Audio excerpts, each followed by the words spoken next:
Assalamualaikum semuanya. Sebelumnya saya ucapkan terima kasih karena masih terus mengikuti cerita bergambar di channel ini. Dan untuk kawan-kawan yang belum subscribe ke channel ini, dukung saya ya. Klik tombol subscribe dan klik logo lonceng untuk bisa berlangganan gratis di video cerita bergambar selanjutnya. Oke, sebagai imbalannya kali ini saya akan coba menggambar sekaligus bercerita tentang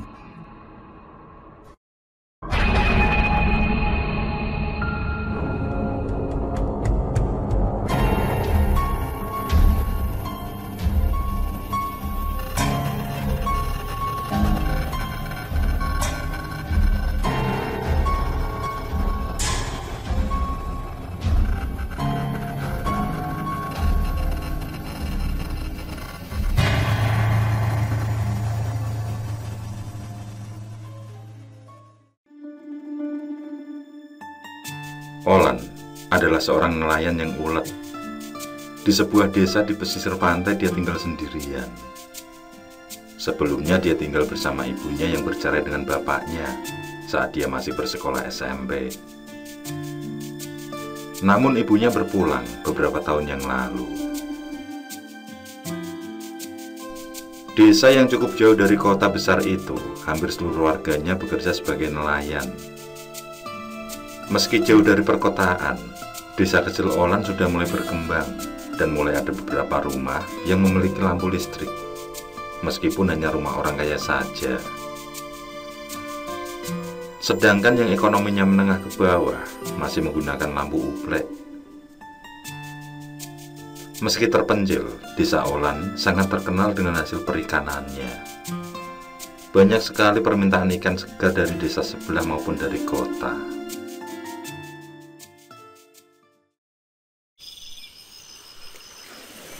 Suatu malam saat perjalanan pulang mencari ikan, Olan terdampar di pulau seberang desanya.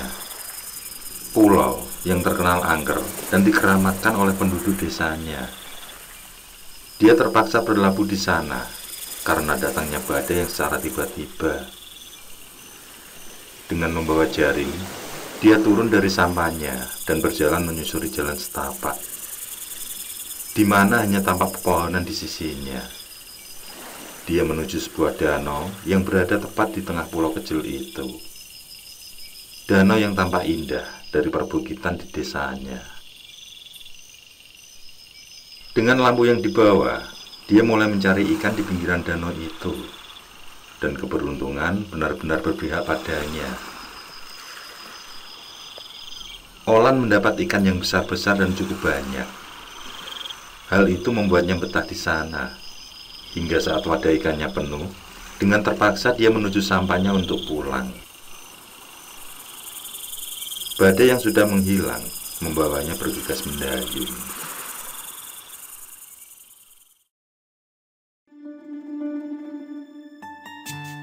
Setelah kejadian itu, Olan menjadi sangat ketagihan untuk mencari ikan di danau tengah pulau tersebut.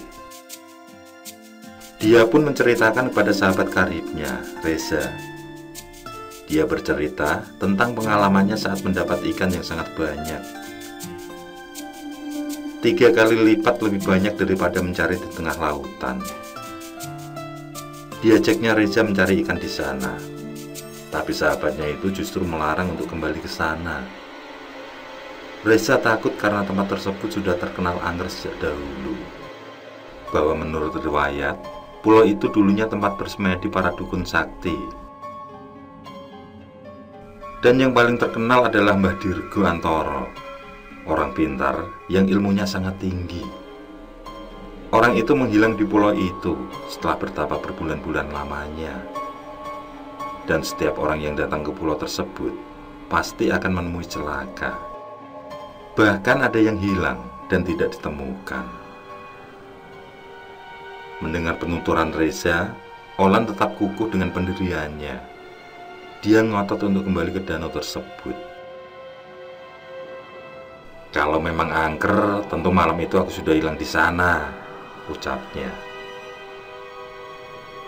Karena Olan terus memaksa, akhirnya Reza mengikuti ajakan sahabatnya itu, meskipun dengan berat hati.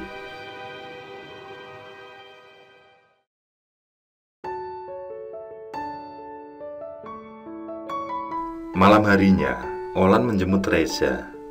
Mereka berboncengan menaiki Vespa milik Olan menuju tepi laut, tempat di mana Olan menaruh sampan yang selalu digunakan untuk melaut. Kali ini Olan membawa 3 wadah ikan. Dia berkeyakinan akan mendapat hasil yang sangat banyak. Setelah menaruh sepeda motornya, dia melepas tali sampan dan menaiki bersama Reza. Tidak lama kemudian, Olan memberikan kunci Vespa itu pada Reza. Maklum, Olan seorang yang sedikit pelupa, takut jika kunci tersebut hilang. Dengan perlahan, mereka mendayung menuju pulau tersebut. Pulau kecil yang terdapat rawa-rawa dan hutan, juga danau yang sangat indah dan banyak ikannya.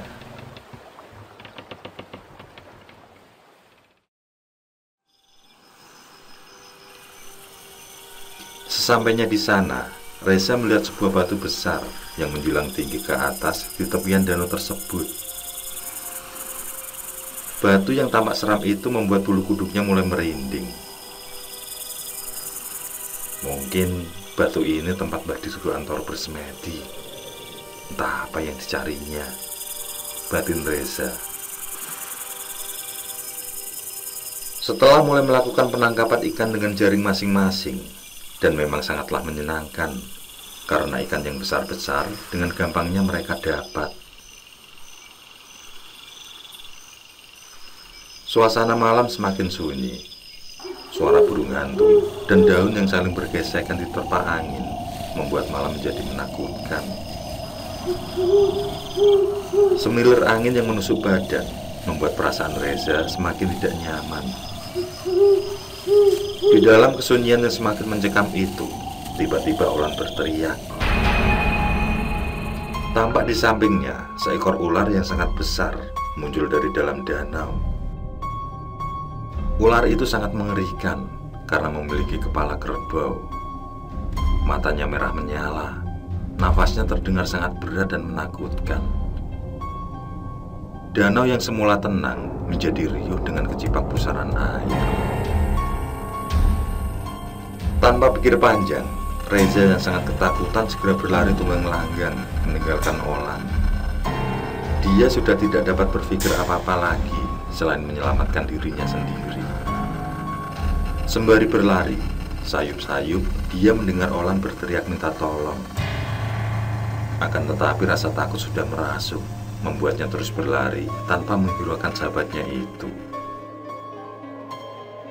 Begitu sampai di tepi, dilepaskannya sampan dan dia pun mulai mengayuh meninggalkan pulau itu. Dengan perasaan tidak karuan, dia mendayung sekuat tenaga. Setelah sampai di seberang pantai, Reza menuju sepeda motor milik Olan. Dengan tubuh gemetar, dia melajukan motor dengan kencang, berharap segera sampai di desanya. Hingga di sebuah pertigaan, motornya oleng dan terjerembab ke pinggir jalan. Seketika Reza pingsan.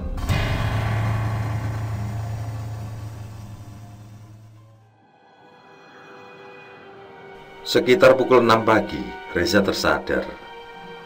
Beruntunglah dia karena tidak mengalami luka yang berat. Perlahan dia bangkit sambil melihat sekeliling rumah. Tampak beberapa perempuan berada di ruang tamu sedang mengobrol. Reza yang mulai ingat akan kejadian yang menimpa sahabatnya mulai gusar. Ada apa, Nak? Tanya seorang perempuan parubaya begitu melihat Reza keluar dengan wajah tegang. Tidak lama kemudian muncul Pak Sastro tetangganya. Dia didampingi beberapa pemuda, teman sekampungnya. Pak Sastro bercerita kalau ada orang yang memberi kabar tentang kecelakaan yang melibatkan dirinya. Sehingga Pak Sastro mengajak teman-temannya untuk menjemput. Sebenarnya apa yang terjadi, Nak? Tanya perempuan tadi yang terlihat masih penasaran. Reza akhirnya menceritakan semua kejadian yang dialami bersama Olan. Apapun yang dia lihat di pulau itu, diungkapkan dengan detail, hingga terjadilah kecelakaan yang membuatnya tidak sadarkan diri. Semua mendengarkan cerita Reza dengan serius. Lalu mereka bermusyawarah untuk bertukar pendapat dan melakukan tindakan. Yang akhirnya mereka mengajak warga lain untuk mencari Olan di pulau tersebut. Sengaja mereka tidak menghubungi pihak berwajib sebelum melakukan pencarian.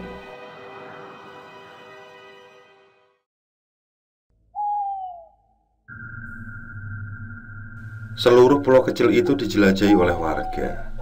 Mereka menyisir tiap sudut sambil terus berteriak memanggil Olan.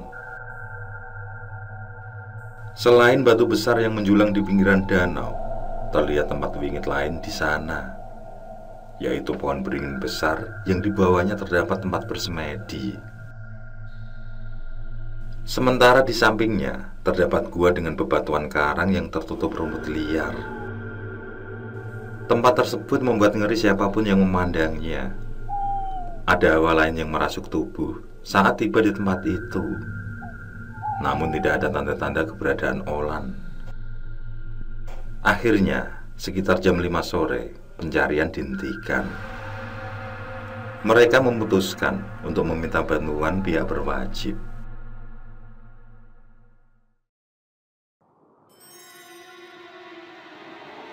Begitu sampai di seberang, mereka dikejutkan dengan seorang warga yang datang dengan tergesa-gesa. Masih dengan nafas tersengal, pemuda itu mengabarkan pada warga tentang Olan yang sudah ditemukan. Olan ditemukan di pinggir pantai desanya dengan kondisi seperti orang gila. Wajahnya pucat pasi, pakaiannya robek, dengan tatapan kosong dan mulutnya menganga. Mendengar penuturan pemuda tersebut, warga segera menuju desa untuk melihat kondisi Olan. Masih terlihat Olan berjalan membungkuk sambil mengais-ngais pasir sambil memakannya. Karena yang ada di rumah adalah para perempuan, sehingga mereka tidak berani melakukan apapun pada Olan. Akhirnya, para warga mulai mendekat untuk membawanya pulang. Sempat Olan berlari menjauh dengan wajah ketakutan. Tapi dengan sigap, beberapa warga menangkap dan membuatnya meronta sambil meracau tidak jelas, gagap seperti bayi yang belum bisa bicara. Sebuah pemandangan yang membuat merinding para warga.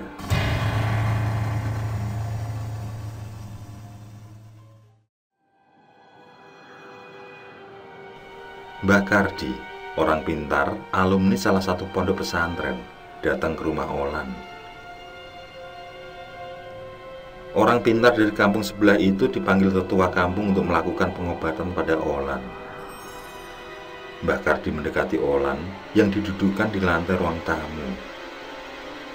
Kemudian dia menepuk bahu Olan beberapa kali. Olan sempat mengamuk berontak. Matanya memerah dan mulai menjerit sekuat tenaga sambil mencoba menyerang Mbah Kardi. "Wes, metuwa, aja digawa, balio ning alamu," teriak Mbah Kardi sambil menepis serangan Olan. Saat Olan agak tenang, orang pintar itu memijit tengkuk Olan. Tidak lama kemudian Olan terlihat semakin lemas, disusul dengan batuk yang kencang. Tampak dia memuntahkan sesuatu yang sangat mengerikan. Sebuah benda hitam sebesar kepalan tangan. Benda itu adalah jenglot, berbentuk seperti manusia kerdil, dengan rambut yang panjang menjuntai, memiliki kuku yang panjang, wajahnya sangat mengerikan, dengan taring panjang di mulutnya. Setelah memuntahkan jenglot itu, Olan masih saja terbatuk dan kemudian pingsan. Sementara Mbah Kardi yang mencoba meraih jenglot tersebut merasa tidak mampu menandingi kekuatannya. Dia tergeser mundur hingga menghantam kursi. Tidak lama kemudian, jenglot itu menghilang. Kesaktian makhluk itu jauh di atasku. Yang terpenting, pemuda ini selamat, ucap Mbah Kardi yang masih bersandar pada kursi.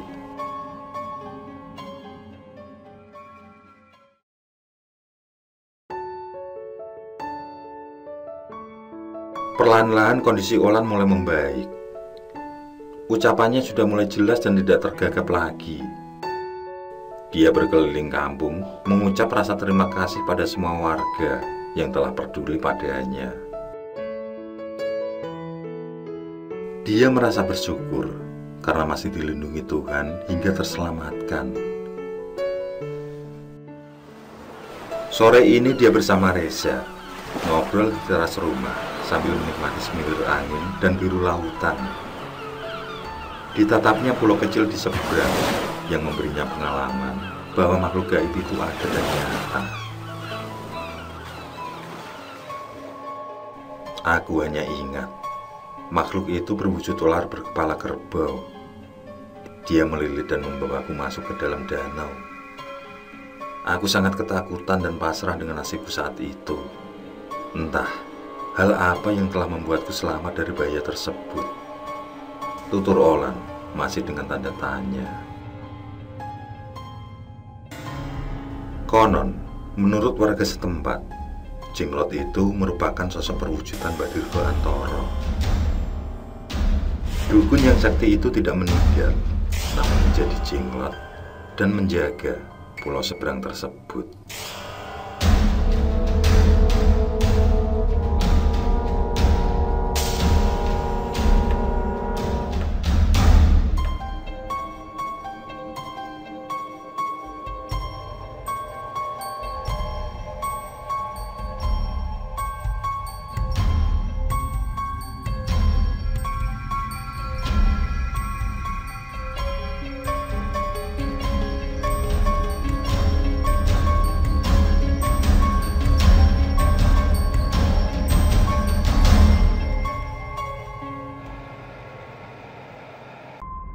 Oke, saya kira cukup cerita kali ini. Untuk cerita-cerita lainnya, silahkan buka di bagian video dalam channel ini, di playlist cerita bergambar. Sekali lagi terima kasih ya. Jangan lupa like, komen, share juga boleh. Dan untuk yang belum subscribe, langsung klik tombol subscribe. Semangat berkarya. Akhirul kalam. Wassalamualaikum warahmatullahi wabarakatuh.